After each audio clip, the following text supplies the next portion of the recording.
In this episode of the Cretaceous Campcast, I'm going to talk all about Darius's Dino Field Guide. What exactly about it? Stick around.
Hello, welcome to the Cretaceous Campcast. I'm Cretaceous Dave, and this is a podcast all about Jurassic World Camp Cretaceous and Jurassic World Chaos Theory.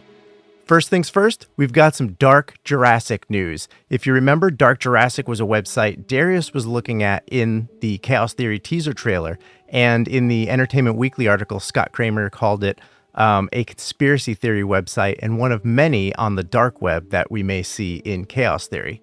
Some interesting things to note about Dark Jurassic. The domain name, darkjurassic.com, was registered by DreamWorks Animation all the way back in May 2022. Now, that date lines up with what I was told that when production was starting. I 1000% trust the person that told me about that time frame, and it's good to know that DreamWorks and Universal were thinking all the way back then about Dark Jurassic. Now, there are two possibilities here. The first one is maybe they're just squatting on that domain. Maybe they just registered it because they don't want people registering it and making fake websites. But the other aspect is, what if they're going to make a real darkjurassic.com website? And I hope they do. It would be great for marketing of the show, but it kind of brings the question, what exactly are they going to do with it? The one you saw in the teaser trailer looked kind of like a Reddit type. So they could make a message board, but I have a feeling that would end up really, really bad. You'd get a lot of trolls, you'd get a lot of haters. They would have to super moderate that thing to keep it, clean, family friendly, and not be overrun with people just trying to drag it down. So what I think they might end up doing is kind of have a conspiracy theory type blog that they would update every now and then. What would be cool is if they had some hidden puzzles sort of thing in there. If you paid attention to the non-official Dark Jurassic subreddit, there was a cool mystery puzzle in there. There were some videos to figure out the letters to unlock it. And it turns out that the person behind that was community member Sicky T. You may know Sick Triceratops. And it was awesome. He did a really great job. It was a lot of fun. And I hope some of the fun on that subreddit can continue until the real Dark Jurassic shows up. If it shows up, I'm hoping it shows up. In our Discord server, we were chatting about it a little, and we're kind of thinking somewhere around the same time the final official trailer it comes out. So probably the end of April, early May.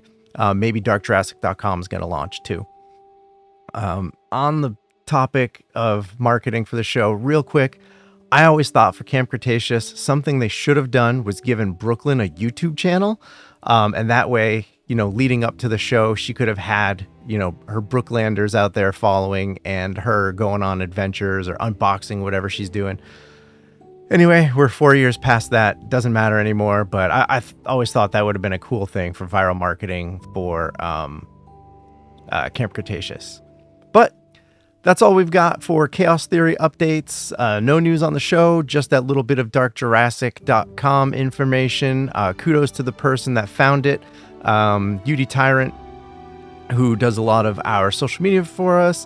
He's the one that posted it on our page, and he found it on the Jurassic World Evolution Discord. I don't know the name of the person that posted it, so apologies, but it was found on the Jurassic World Evolution Discord, and, he sent it our way, and then, we posted it. So A lot of other folks have found it too, and it's great that the word's spreading around, because the more people that find out about the show and darkjurassic.com, the better. It'd be great. Anyway, in this episode, as you heard in the intro if you're watching on YouTube, or you read the title if you're listening to the podcast, I'm going to talk about Darius's Dino Field Guide. Why and how? Well, I don't know. If you remember a few weeks back, if you follow on Twitter at JP_Camcast, I asked the question, what would you guys want me to talk about in an episode?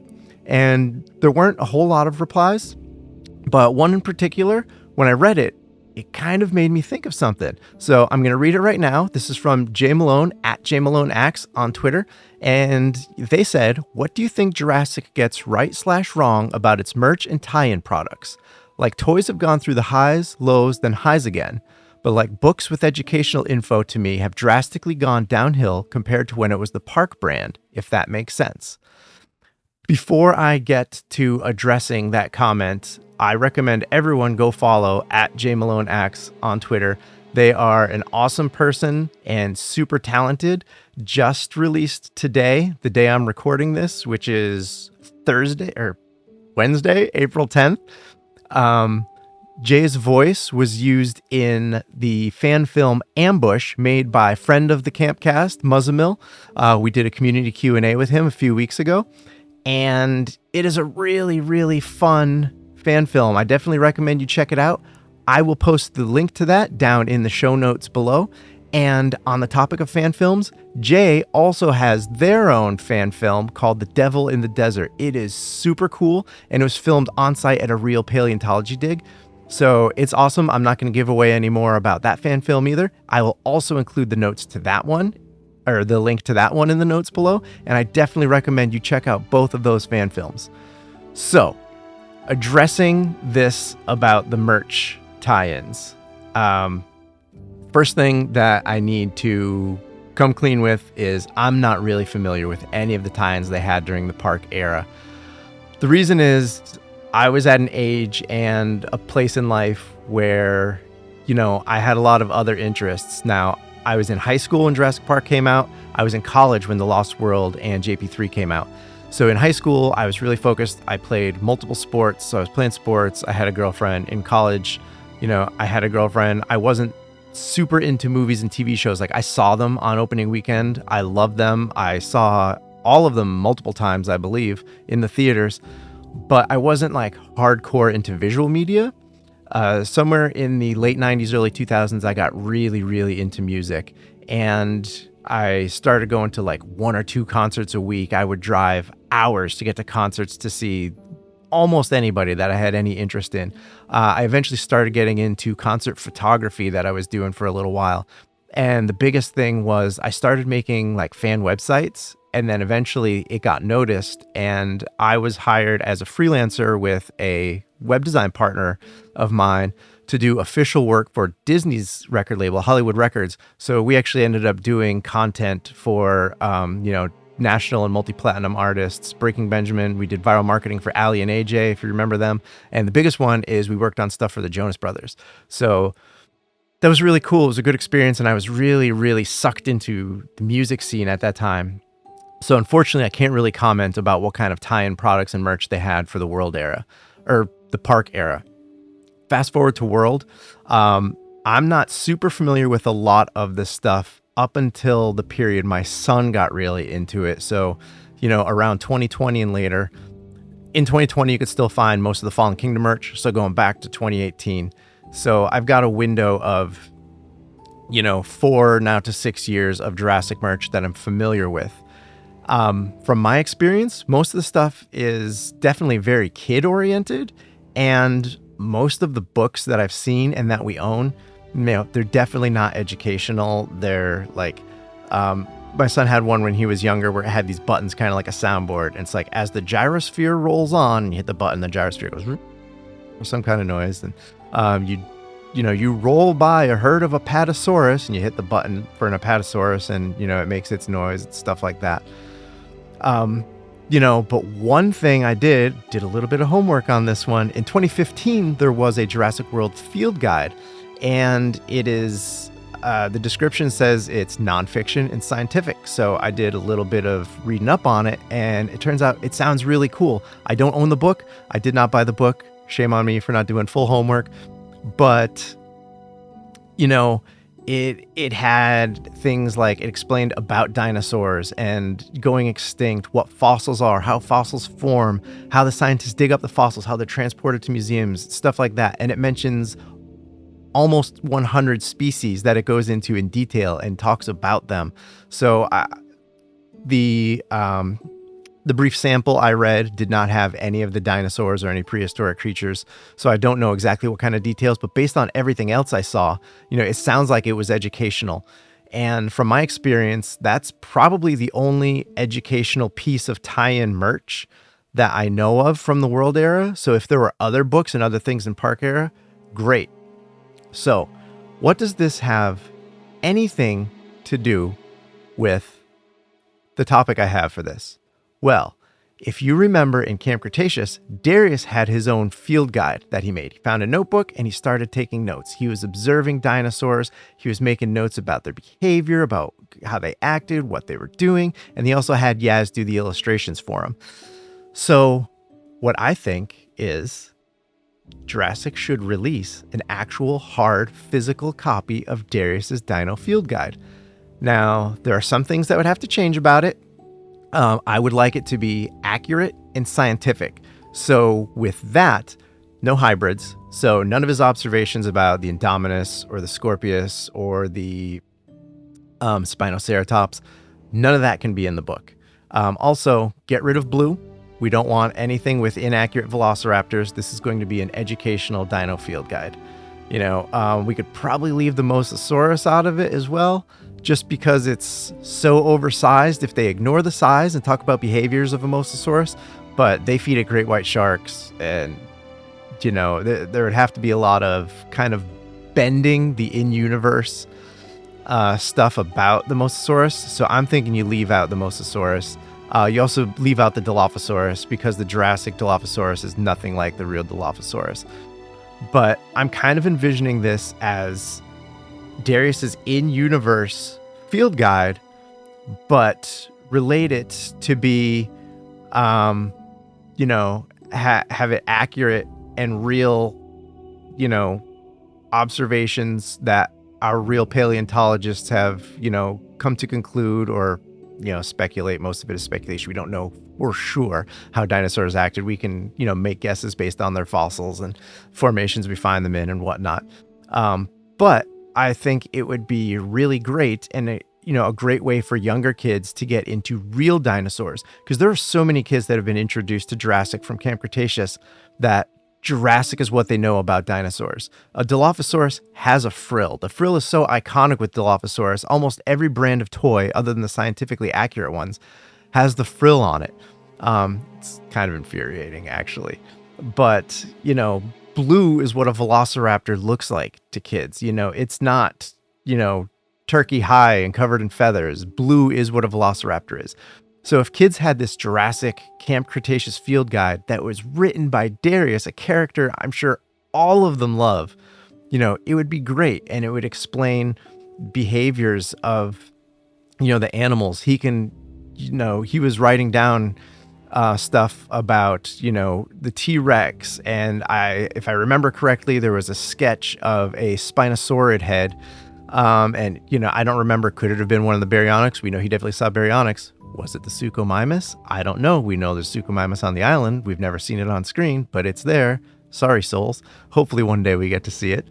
But, you know, I think it could be really cool. There was a page, it was actually 2 pages dedicated to compies, and it was really cool. We can't make out the writing because, you know, in Camp Cretaceous, just like we saw in Chaos Theory for the website, it's just kind of gibberish because, you know, they don't need to translate it into every language that the show airs in. And it kind of leaves some to the imagination, I guess. So we don't know what his observations were in writing, but we do know from some of the pictures, like there's a picture of the nest, and then I think there was, you know, a leg, and I don't know if it was muscular or skeletal structure, and there were probably notes about observations of, you know, either running or jumping or something like that. I can actually dig up that screenshot And I'll put it in this video right now in this place where I'm talking about it, because I know Jurassicpedia has some good screenshots from Netflix posted on their website. Just shout out to Jurassicpedia. If you don't check them out, I recommend it. They're a vault of knowledge and information about the Jurassic franchise. Lots of good stuff there, and lots of photos, screenshots from Camp Cretaceous. So I'll go take a quick look over there and see if, they've got some screenshots I could use for this. So thanks, guys, for the screenshots in advance. But, back to his field guide, he's got 2 islands of animals that he could have observed. There's what we saw on screen, but there's also what may have been there that we didn't see. I believe Scott Kramer did an interview with Jurassic Outpost where he mentioned, he was given a book, and I don't know if it's, the style guide that content creators are given when they're working on official and canon projects, or if he's given something different. But I believe he mentioned that the book had dinosaurs that were for sure on the island, but also dinosaurs that could have been on the island. And he was allowed to use any of those. So that's probably where the Monolophosaurus and the Uranosaurus came from. So who knows what other dinosaurs there could have been on the island, so Darius could have written down about anything. Then he's got the Smilodon and the Spinosaurus from Manticore Island, which, super cool. Also a Kentrosaurus. He got to witness 2 T-Rexes interacting with each other. Now, I know we probably have no evidence of what 2 T-Rexes interacting could have been, but, you get some paleontologists involved. All of the films have had paleontology advisors, and I believe the 2015 field guide was written by Dr. Thomas Holtz. If it wasn't written by him, he was one of the contributors. Apologies if I'm getting that name wrong. I think it's right, though. So, you've got paleontologists in your back pocket. Use them. Write this field guide, and the first thing that might be coming to your mind is Camp Cretaceous in the rearview mirror. The ship has sailed. They're not going to release new merch with the Camp Cretaceous brand because that show ended 2 years ago. It ended on a really sour note for a lot of people with seasons 4 and 5, to the point they did not release season 5 as a junior novelization. They never released seasons 4 and 5 digitally or on DVD, so no one can have a complete series. If Netflix decides to get rid of the show, you're never going to be able to watch those 2 seasons again. So it's kind of unfortunate, and because of that, I don't see them releasing more Camp Cretaceous merchandise, even if it's something like a book, even if it's educational. But come 2018, Darius is observing dinosaurs again. He can pick back up his notebook the second he looks out that window in 2018 and sees that Brachiosaurus outside. I'm sure he did not throw away that book. And heck, now that there are dinosaurs everywhere, he can get a bigger book. He can get a notebook. He can get, something this big, depending on what he's doing, where he's going. They can tie it into chaos theory. And in the 4 years in between the Camp Cretaceous epilogue and when chaos theory is taking place, who knows where he was going, what he was up to, what kind of dinosaurs he was observing. He can have pages and pages and pages of stuff.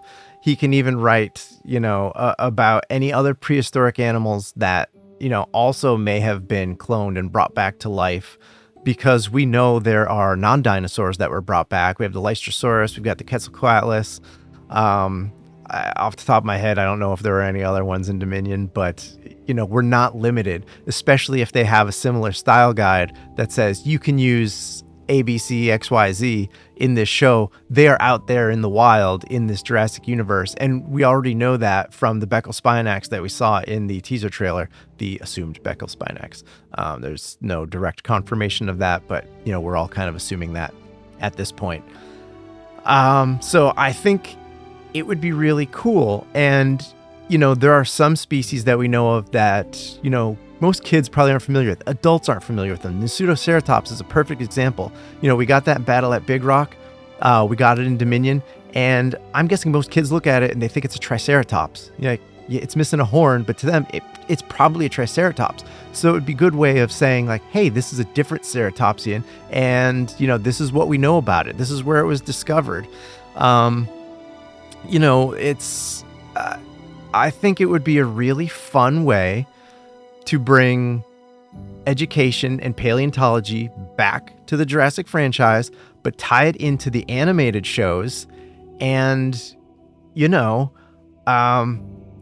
kids that grew up or were introduced to Jurassic through Camp Cretaceous, they could be like, hey, that's Darius's book. This is cool. I want to get Darius's book. Similarly, Sinking Ship Entertainment did this with Dino Dana. So Dino Dan, his brother Trek, and Dana, they all had this dino field guide. And, in their case, it's when they use the field guide, that's when they could see dinosaurs.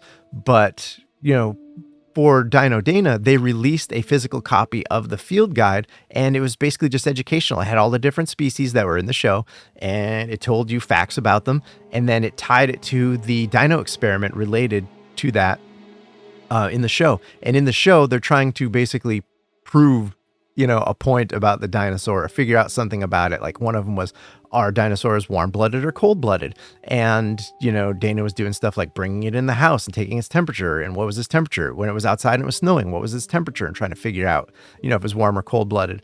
And, it was kind of cool. I'm not saying steal that exact idea, but you can do something similar where kids were buying that because they love that Amazon show. They love that character of Dana.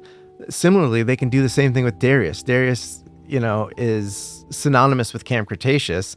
He's the main character. And like I said earlier, kids just love that character. So if they can get their hands on Darius's book, the book Darius wrote the notes in, it doesn't have to be in type. Make the font look like it's handwriting, or, have someone write it out.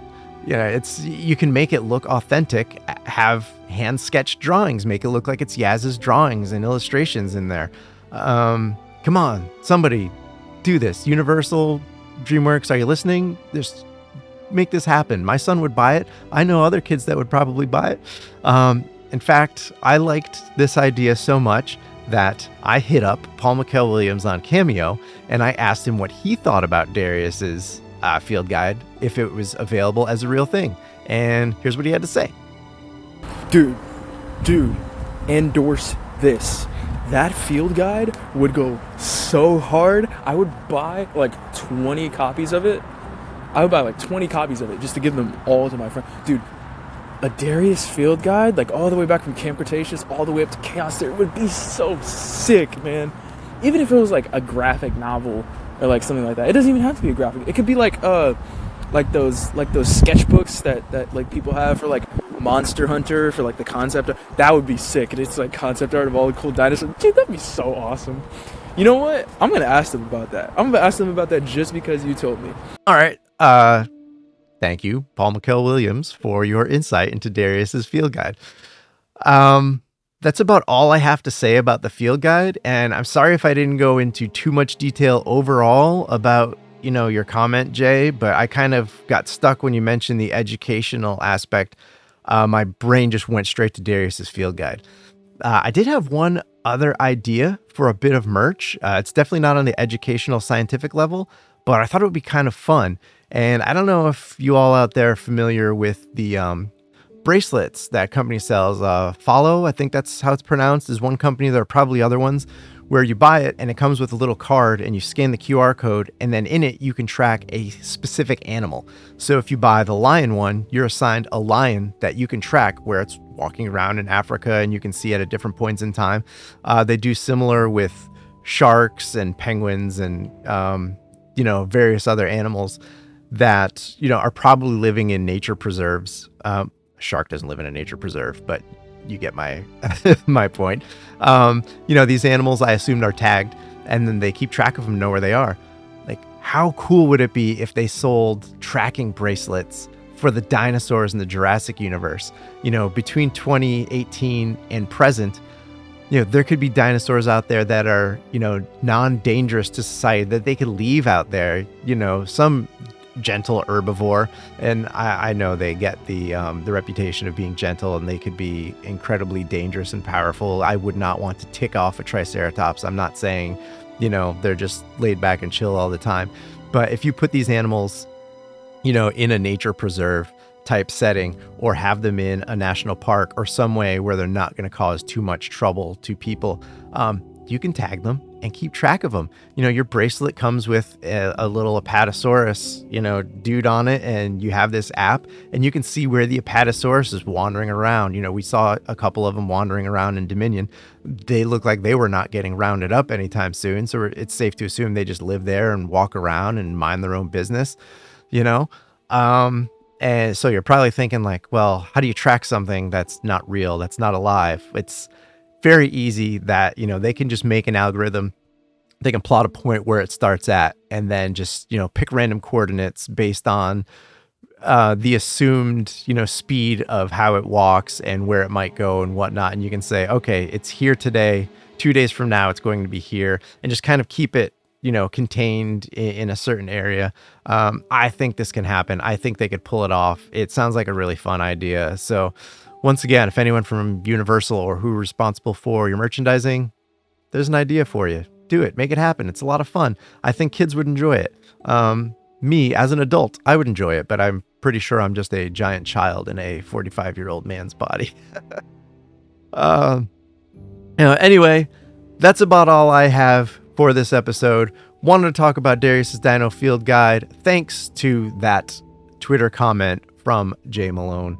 Thanks again to Jurassicpedia for the screenshots I'm going to use in the YouTube video. If you're just listening to the audio podcast, you're not going to see those. So, sorry. Like I mentioned, I'm going to leave some links in the notes to not only Jay's fan film, but also Muzzle Mill's fan film. And you know what? Dylan has a fan film too. I'll leave that link down there. I have not mentioned that in this one, but it's called New World, I believe, and that's a really fun one as well.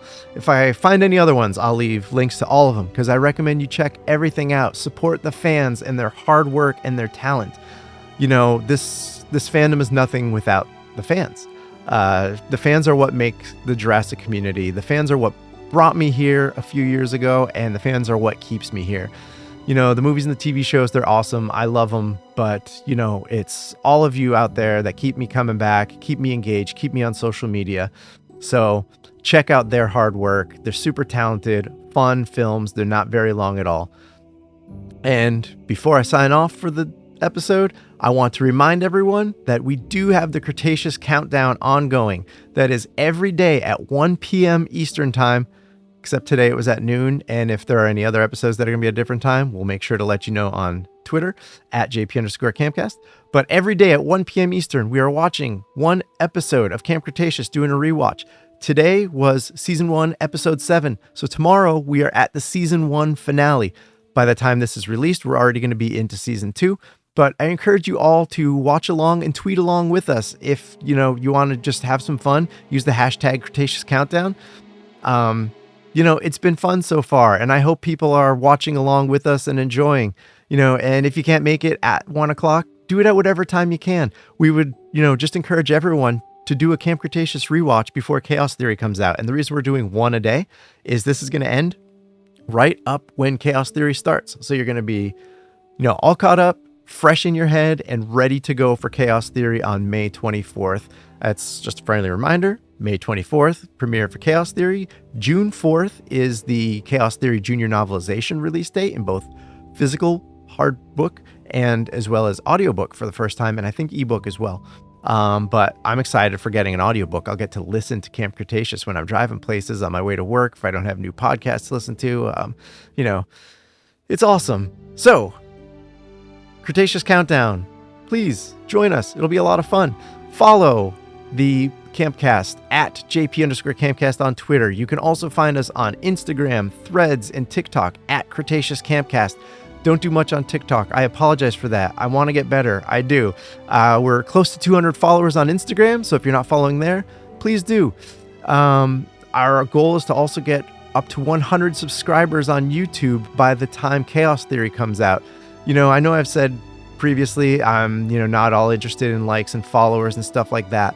But the more people there are, the more to spread the word about the show. I'm not so much concerned about the following I have, but I want to get the word out about the show. And then you guys sharing things. If I say something, you're like, hey, that's cool. I could let, my friend Bob know because he's a big fan and I didn't know that, So, if you enjoy the content, like, subscribe, follow, whatever. If not, No big deal.